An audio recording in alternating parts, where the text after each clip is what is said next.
गुदगुदी हो रही है सोचकर मन में। मेरा भरत राजकवि होगा। ये कैसी बातें कर रही हो? क्यों? अरे गुण और लक्षणों के आधार पर ही तो पद मिलता है। राम तो निश्चित ही राजा बनेगा और लक्ष्मण तो अवश्य ही सेनापति बनेगा, और शत्रुघ्न, उसे तो कोई छोटा मोटा मंत्री का पद मिल ही जाएगा। किंतु भरत, उसकी कविताएं तो पूरे संसार में प्रसिद्ध होंगी। कैकई वंश का वो पहला कवि होगा, है ना आनंद की बात? ऐसा कुछ नहीं है। भरत भी ऋषि वशिष्ठ से शिक्षा लेकर लौटा है। साहस और पराक्रम और वीरता में वो बिल्कुल अपने भाइयों जैसा है। रहने दो कैकई। इन हाथों से तुम्हें और युद्ध जीत को पाल पोस कर बड़ा किया है, और मैं एक दृष्टि में देखकर बता सकती हूँ कि किसमें सत्ता संभालने की क्षमता है और किसमें नहीं। और वैसे भी कैकई, जैसा तुम चाहती थी वैसा ही तो बनकर आया है तुम्हारा पुत्र, राम की छाया। किंतु कभी सोचा कि जब सूर्य सामने हो तो छाया को कोई नहीं देखता। बस मंत्रा, बस, अब एक शब्द और नहीं।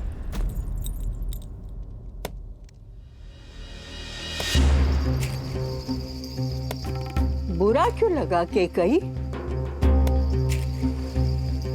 तुम तो अवध की रानी हो, राम की माँ हो। मैं तो आज भी तुम्हारी दासी मंत्रा हूं, तुम्हारी शुभ चिंतक। मंत्रा, एक शब्द और नहीं। निकलो यहां से, और एक काम करना, आज रात तुम बाहर ही सोना। जाओ यहां से। मैं चली जाऊंगी कैकई। मैं तो श्वान हूं, कुकर। मैं वहां आंगन में रहकर भी तुम्हारी रखवाली करूंगी कैकई। पर कब तक? मेरे बाप कौन तुम्हें संभालेगा? वो पुत्र जो राम की छाया बन गया है, या वो पति जो राम का दास है? मंत्रा, एक शब्द और नहीं। मंत्रा, निकलो अभी यहां से।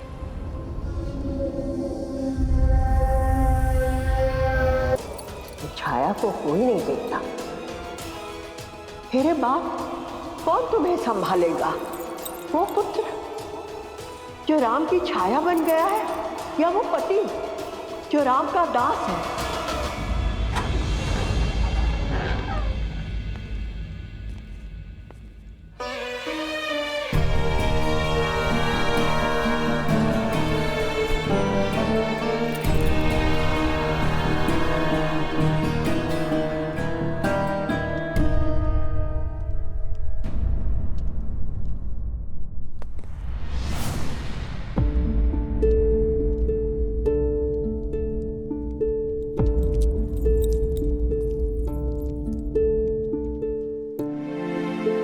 ऐसा पहले भी हो चुका है, किंतु तब आपके पुत्र आपके पास नहीं थे। अब तो आपके पुत्र आ गए हैं। अब क्यों नहीं सोए? वर्षों से प्यासी इन आंखों को तृप्त कर रहा हूं कैकई। किंतु तुम क्यों नहीं सोई? क्योंकि आज भी इनके भविष्य के सपने मेरी आंखों में है। महाराज, चलिए ना, उपवन में चलते हैं, थोड़ा भ्रमण करते हैं। चलिए ना।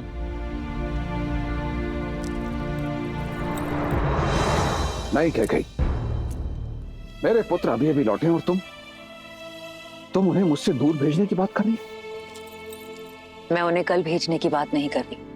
1-2 मास उनके स्नेह का आनंद उठाने के पश्चात हमें कठिन निर्णय लेना होगा महाराज। नहीं कैकई, ये वियोग मेरा हृदय तोड़ देगा। अयोध्या के सुयोग के लिए ये वियोग आवश्यक है महाराज। वो बरगद का पेड़ देख रहे हैं? आपने ही उसे उसके पिता की छाया से दूर किया था ताकि वो पनप सके, किंतु अन्य पौधों का क्या, आपने कदाचित नहीं देखा है, लेकिन मैंने एक बात का अनुभव किया है। संदेह नहीं कि राम एक दिन अयोध्या पर राज करेगा, किंतु तब उसे विश्वस्त और अनुभवी भाइयों की आवश्यकता होगी।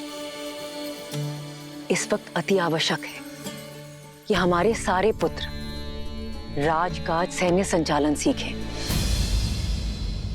राजनीति भी यही कहती है कि साम्राज्य के सभी पुत्रों को एक साथ एक स्थान पर नहीं होना चाहिए। आप जानते हैं मैं अपने पुत्रों से अत्यधिक प्रेम करती हूं, इसलिए चाहती हूं कि आप राम को राजकाज सिखाएं। भरत को मेरे भाई युद्धजीत के पास भेज दिया जाए तक्षशिला अभियान के लिए, लक्ष्मण को करुपदा और शत्रुघ्न को मधुपुर विजयी के लिए। कैकेयी, तुम अपने पुत्र भरत की बात करो, मैं अपने अन्य पुत्रों को अपने से दूर कहीं नहीं भेजूंगा।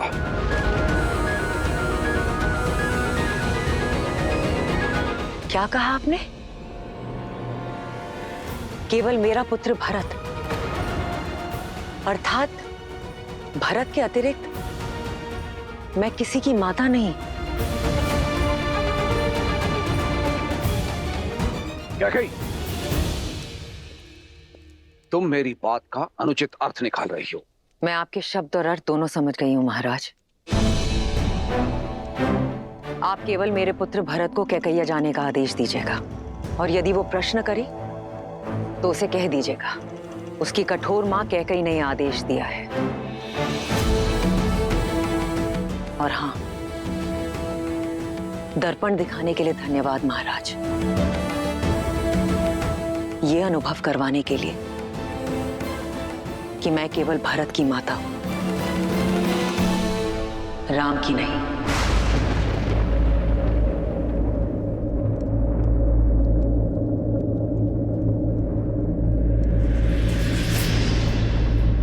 कैकेयी,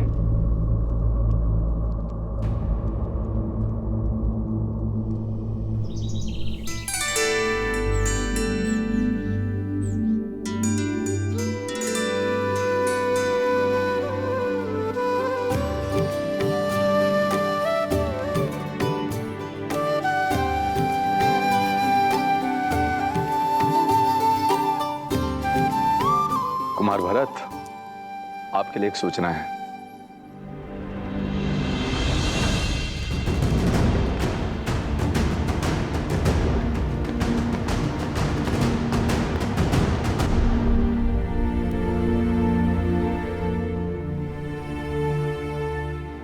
तुम भीतर आ सकते हो भरत।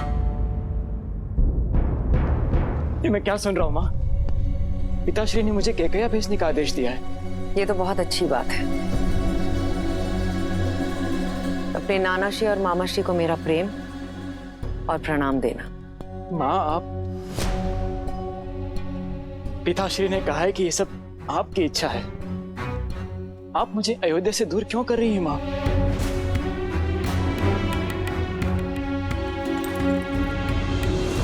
क्योंकि अपने भाई राम की छाया से दूर जाना आवश्यक है तुम्हारे लिए, अपने अस्तित्व को ढूंढने के लिए, स्वयं के लिए और राम के लिए।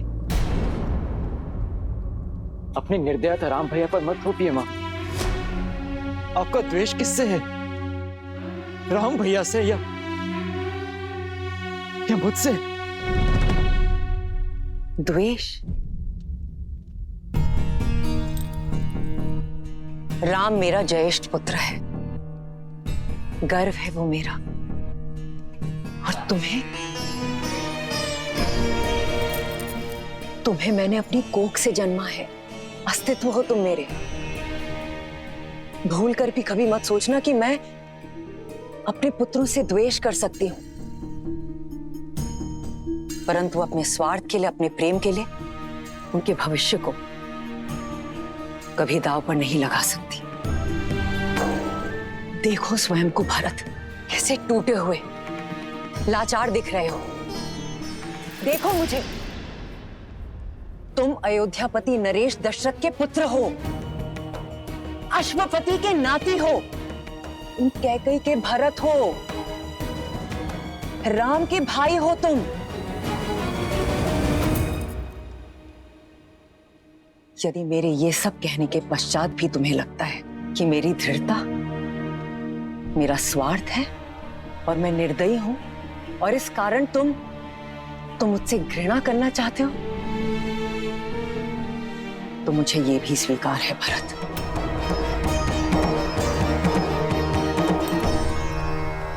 और यदि तुम ये मानते हो कि मैं अपने पुत्र राम से घृणा करती हूं, तो ये भी मान लो, किंतु मैं किसी मां,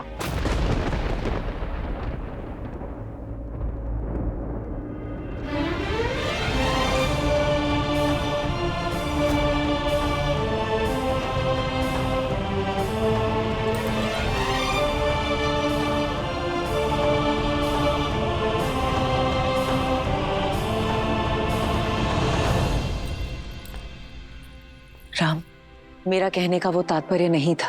पुत्र और मां के बीच शब्दों का नहीं, भावों का संबंध होता है मां।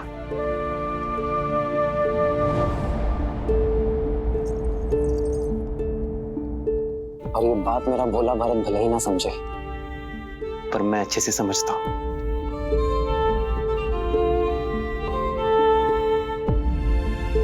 पिताश्री का आदेश सुना तो आपको धन्यवाद देने चला आया।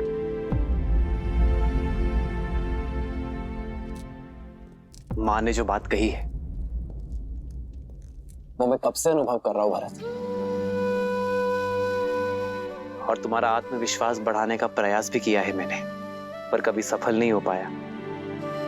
जानते हो क्यों? क्योंकि मैं भाई हूं। मां ने अपने बालक को मधु के भीतर लपेटकर कड़वी औषधि पिलाने की कला मुझ में नहीं है भरत। मां ठीक कहती है भरत, मुझे केवल एक सबल भाई की आवश्यकता नहीं है, अयोध्या को एक प्रबल सेनापति, एक प्रशासक की आवश्यकता है। स्वयं सोचो भरत, हर कार्य में तुम्हें मेरी सहायता, मेरी पहल की आवश्यकता होती है। यदि कल को कहीं मुझे जाना हुआ, अयोध्या से दूर, राज्य से दूर, तो कैसे संभालोगे तुम अयोध्या को? कैसे संभालोगे राज्य और परिवार को? क्या केवल माताओं का ही धर्म है कि अपनी संतान के उज्जवल भविष्य के लिए वर्तमान में दुख सहे? क्या हमारा कोई कर्तव्य नहीं भरत?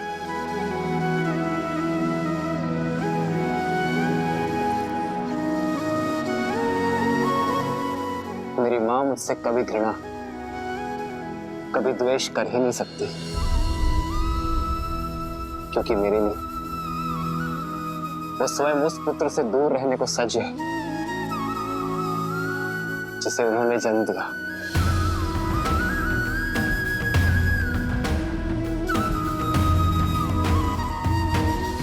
स्मरण रखना भरत, पुत्र को पुत्र हो सकता है, माता को माता नहीं।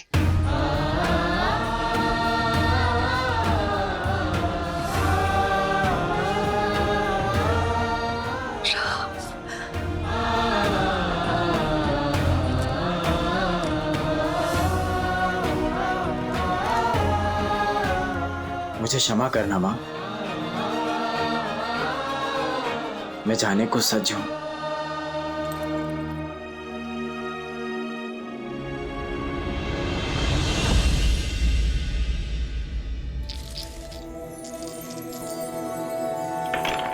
लो, मैं तो विजय के और निकट आ गई सुकीर्ति। इतनी सरलता से मैं आपको जीतने नहीं दूंगी, क्योंकि मेरी बारी अभी शेष है। देखा, पौ 12 आप लोगों से आगे हुई ना उर्मिला दीदी।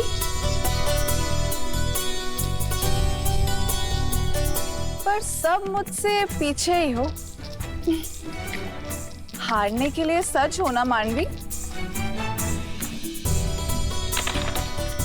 जीत तो सकती है उर्मिला दीदी, किंतु केवल तभी जब सीता दीदी के पास से ठीक से ना गिरे।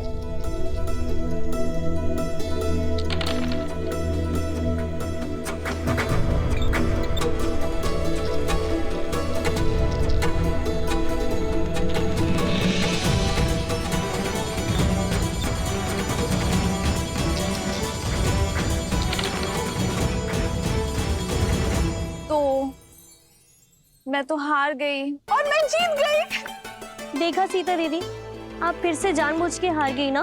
आप हमेशा यही करती है, गार की जैसी विदुषी को अपने ज्ञान से हरा देती है और अपनी बहनों के सामने हमेशा हार जाती हैं। क्योंकि तुम्हारी जीत मेरी जीत है और अपनों से हारने में जो सुख मिलता है ना, वो 100 विजयों से भी अधिक है।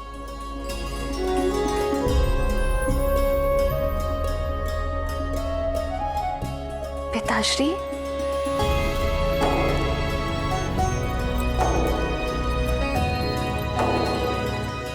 प्रणाम पिताश्री। दीर्घायु भव। मुझे सीता से कुछ एकांत में बात करनी है।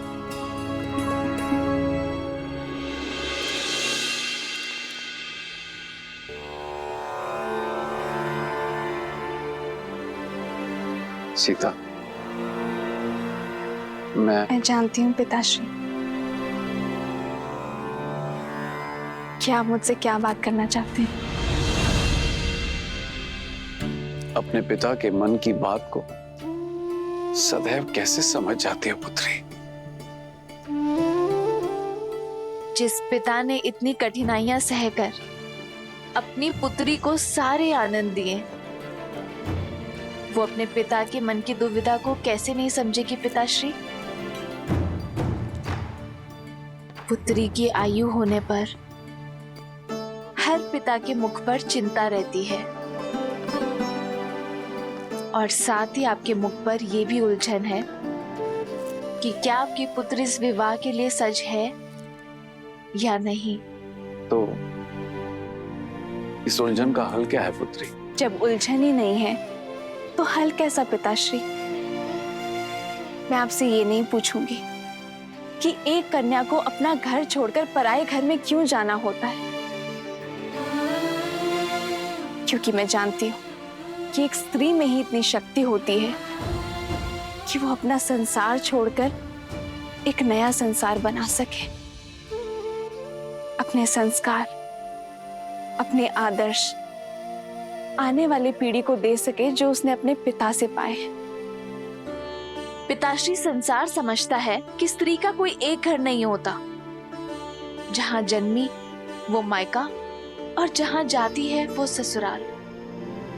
परंतु पिताश्री, मेरा मानना है कि कन्या सौभाग्यशाली होती है क्योंकि उसके एक नहीं 2-2 घर होते हैं। जहां जन्म लेती है उनसे नाता जुड़ा रहता है और जहां जाती है उन्हें भी अपना बना लेती है।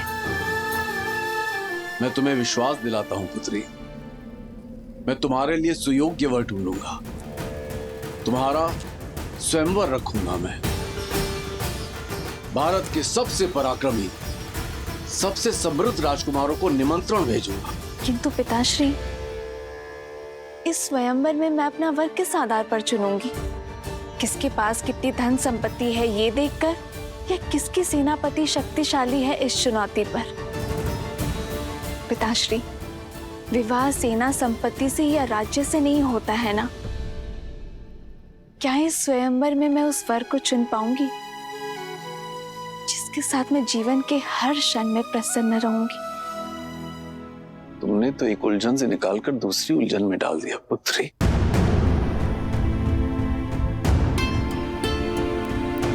माता, कुछ अति महत्वपूर्ण होने वाला है। पिताश्री ने शीघ्र बुलाया है।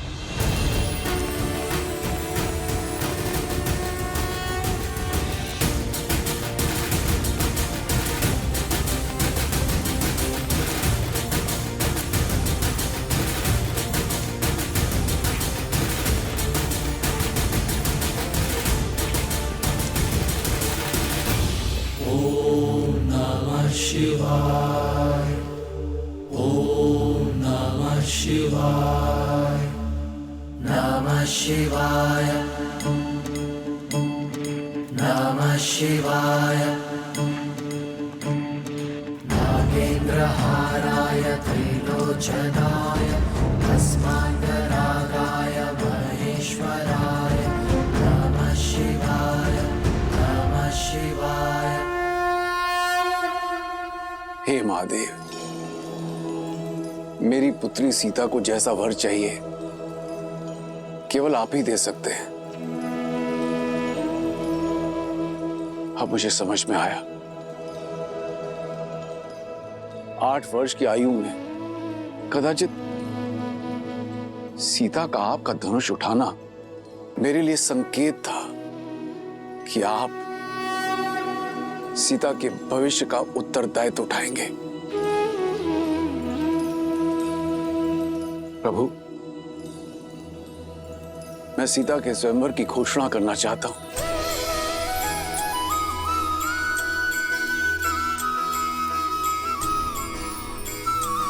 वर का चयन आपकी शक्ति और आपके न्याय का प्रतीक आपका महाधनुष पिनाक होगा।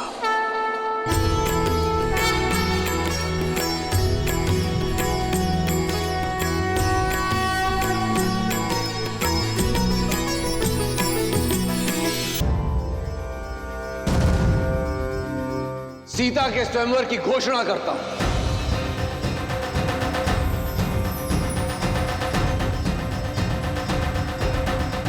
जो व्यक्ति महादेव का धनुष उठाकर उस पर प्रत्यंचा साधेगा, वही व्यक्ति मेरी पुत्री सीता का वर होगा।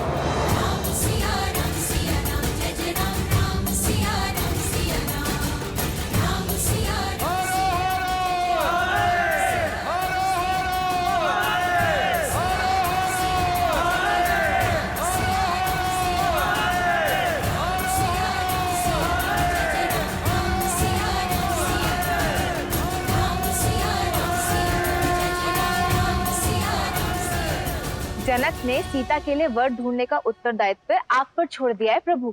सत्य तो यह है देवी कि मिथिला में अपने इस उत्तरदायित्व को निभाने का प्रबंध मैंने कई वर्ष पहले ही कर दिया था। कैसे, बताइए ना, कैसे ढूंढेंगे जनक राम को? जो सच्चे मन से राम को खोजना चाहें, राम तो उन्हें मिल ही जाते हैं। और वैसे भी संसार में ऐसा कौन है जो राम को खोजना नहीं चाहता।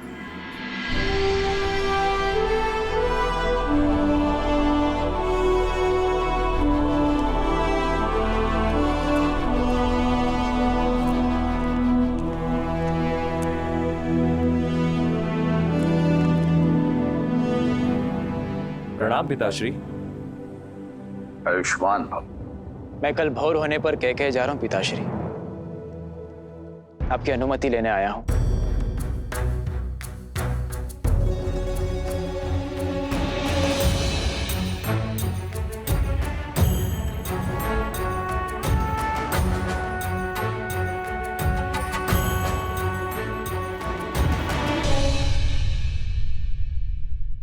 और शत्रुघ्न, तुम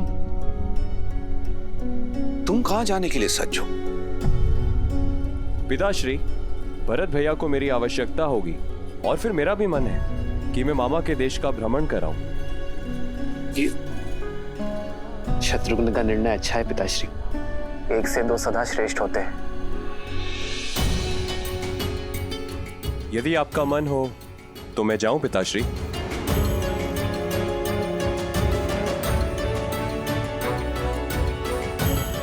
चिंता ना करें पिताश्री, मैं हूं ना आपके पास।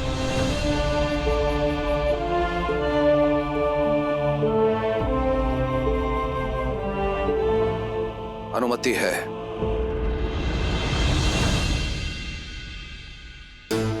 तुमने 2 अंधों के जीवन का सहारा छीना है। तुम भी अपनी आंखों के तारे से दूर हो जाओगे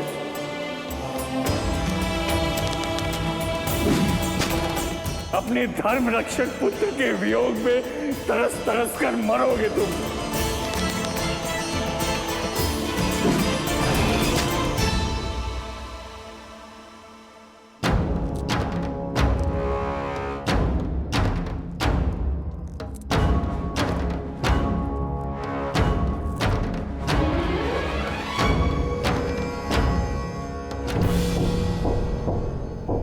प्रणिपात ऋषिवर। आपके महाराज दशरथ कहाँ हैं? मुझे उनसे भेंट करनी है, शीघ्र, अतिशीघ्र। परंतु ऋषिवर, आपका परिचय? आर्य, आप इतनी रात्रि में क्या कर रहे हैं आर्य? अभ्यास। प्रयास कर रहा हूं कि अपने आप को युद्ध के लिए सज्ज रखूं। जानती हूँ आपका तेज और शौर्य ढल नहीं सकता आर्य, परंतु आयु ढलती है। अब राम का समय है। युद्ध अयोध्या को पुकारेगा तो उत्तर देने की बारी राम की है। वही तो कारण है, मैं राम से दूर नहीं रह सकता। भय है कि कहीं भरत और शत्रुघ्न की भांति राम पुनः मुझसे दूर ना हो जाए। महाराज की जय हो। महाराज, इस समय कष्ट देने के लिए क्षमा चाहता हूं, पर ऋषि विश्वामित्र पधारे हैं।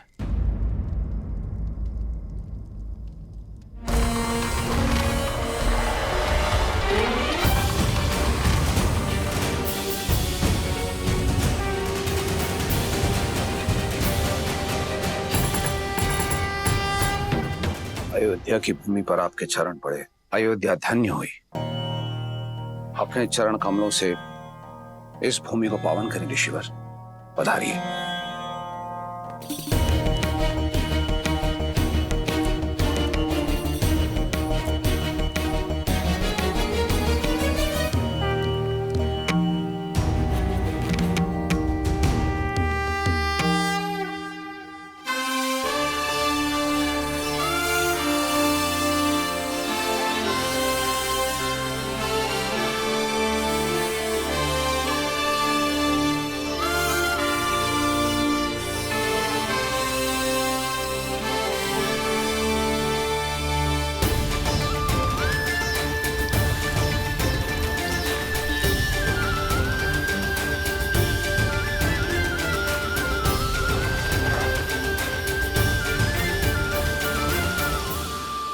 ऋषिवर, मेरा पुत्र अभी अभी शिक्षा प्राप्त करके लौटा है, इसे आशीर्वाद दें।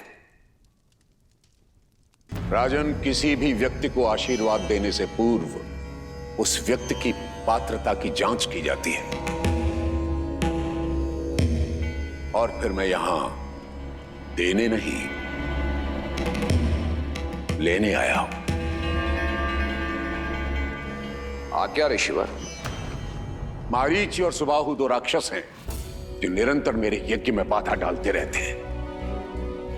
मृत पशुओं का रक्त और उनका मांस डालकर उसे अपवित्र करते रहते हैं।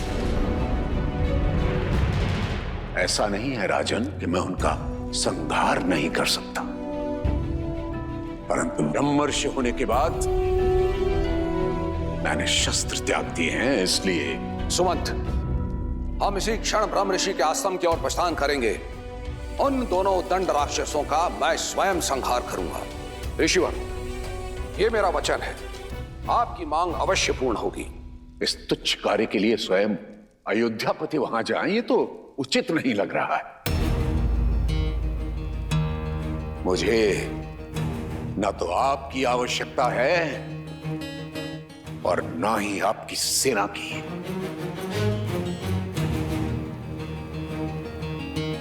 तो ऋषिवर, मैं और क्या दे सकता हूं?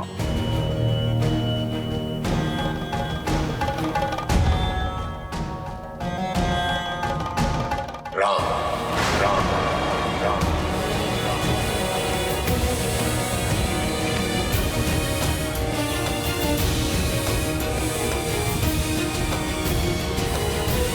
आप अपने पुत्र के लिए आशीर्वाद चाहते थे और मैं सहाय था।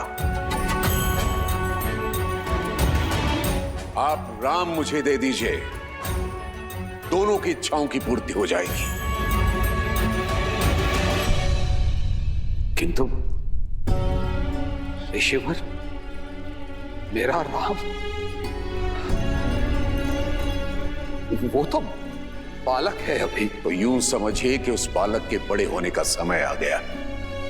किंतु मेरे राम को तो युद्ध का अनुभव ही नहीं है ऋषिवर।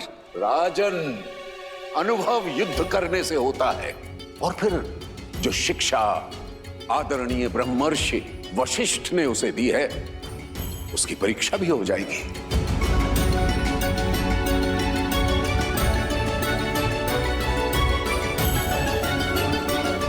तो ऋषिवर, मैं राम को अपनी सेना में सम्मिलित कर लेता हूं, ये तो ठीक रहेगा ना? राजन, क्या मैंने अपनी बात स्पष्ट नहीं की? मुझे आप नहीं, राम चाहिए।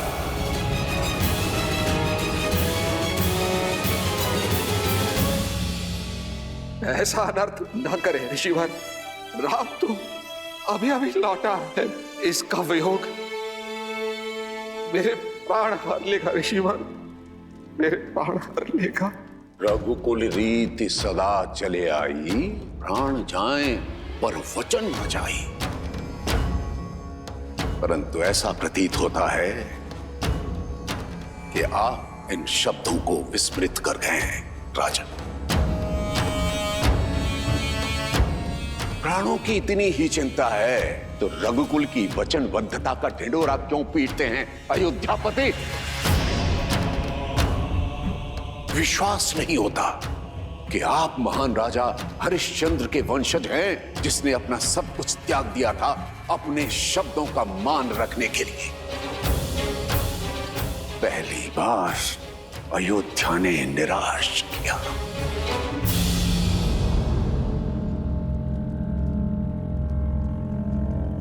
महाराज दशरथ, आप तो अपनी रानियों और राजकुमारों के साथ सुखमय जीवन व्यतीत कीजिए, मेरा क्या है?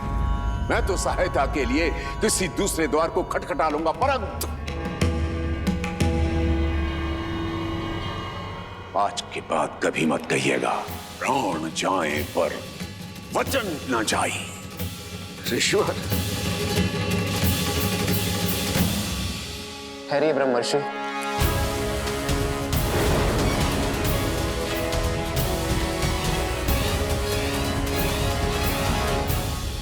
आप धर्मपरायणता के अवतार हैं, ज्ञान में सर्वश्रेष्ठ है।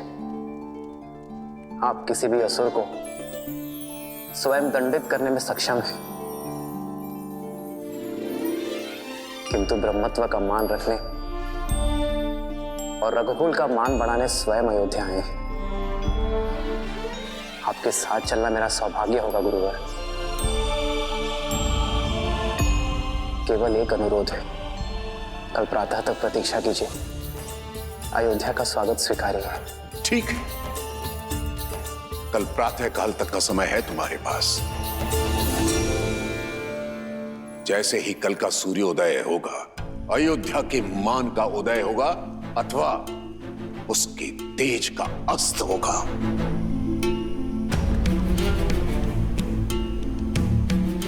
आचार्य, पिताश्री, पिताश्री,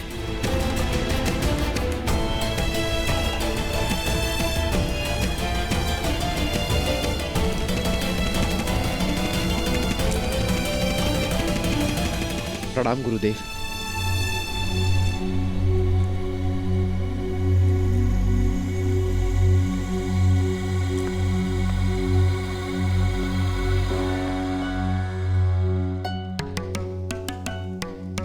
आपके यहां आने का कारण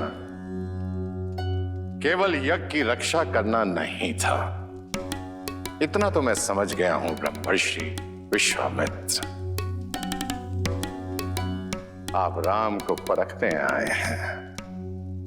ब्रह्मर्षि, क्या आपको इतना भी अनुभव नहीं कि राम स्वयं नारायण है? अनुभव किया है ब्रह्म ऋषि, परंतु सामने रखी धातु स्वर्ण होते हुए भी उसकी परख की जाती है। और आप तो भली भांति जानते हैं, नारायण समय समय पर अनेक अवतार लेते रहे। परशुराम स्वयं उनके एक अवतार हैं। हर अवतार का एक उद्देश्य होता है, जैसे इस अवतार का उद्देश्य मर्यादा की स्थापना है। परंतु रावण के अंत के लिए राम की पात्रता को जांचना मेरा कर्म है, और यदि वे नारायण के पूर्णावतार हैं तो उन्हें उनकी यात्रा के लिए मार्ग प्रशस्त करना मेरा धर्म है। आप क्रोधित हो गए? ब्रह्मर्षि, मैं आपसे क्रोधित नहीं हूं, मैं उस विघ्न से क्रोधित हूं जो राजा दशरथ ने खड़ा किया था। राजवैद्य को सूचित करो कि तुरंत आए। पिताश्री,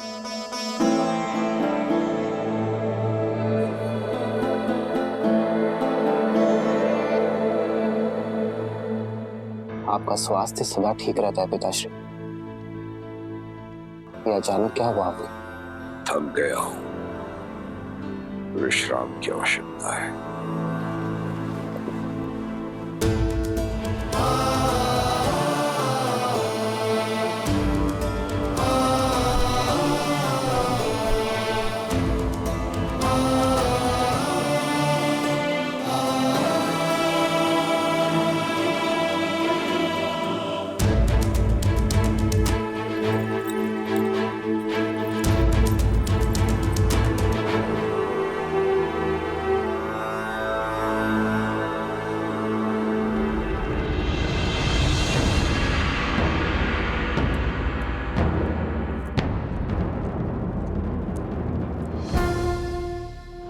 प्रणाम आचार्य। महाराज दशरथ की ठीक नहीं है आचार्य, कोई कुंठा है उनके मन में। तुम्हें क्या प्रतीत होता है? ऐसा क्या है? यही प्रश्न मुझे आपसे करना है आचार्य। पिताश्री का ऐसा व्यवहार मैंने कभी नहीं देखा। एक ऋषि को उसकी मनचाही सहायता देने में इतना संकोच क्यों? मैंने पहले भी कई बार अनुभव किया है आचार्य। पिताश्री हम लोगों से दूर होने की बात से ही सिहर जाते हैं। जो व्यक्ति देवासुर संग्राम से नहीं डरा, वो अचानक 2 राक्षसों से अपने पुत्र के सामने की बात को लेकर भयभीत क्यों है? आपने तो उन्हें बालपन से पाला है, उन्हें शिक्षित किया है। मेरी माताओं से अधिक आपने उन्हें निकट से देखा है। एक पुत्र होने के नाते मेरा यह कर्तव्य है आचार्य कि मैं अपने पिताश्री के मन के भय को दूर कर सकूं। बोलिए आचार्य, उनके भय का कारण क्या है? भय के बिना प्रेम निभता नहीं है, पर प्रेम ही सबसे बड़े भय का कारण है। उनका भय तुम हो राम, तुमसे बिछड़ने का भय है जो तुम्हारे पिता को दुर्बल बना देता है। उन्हें मोह है राम अपनी संतान से, विशेषकर तुमसे राम। आप तो आचार्य हैं, उनके पिता समान, उनके गुरु भी आप ही हैं, तो क्या आप उन्हें इस व्यथा से दूर नहीं कर सकते? कई बार रोग का कारण ही उसकी औषधि होता है राम। दशरथ का रोग भी तुम हो और निदान भी भय की काट विश्वास होता है राम। अब देखना है कि राम अपने पिता को वो विश्वास दिला पाता है या नहीं। प्रश्न दशरथ के धर्म का नहीं, राम के कर्म पर है।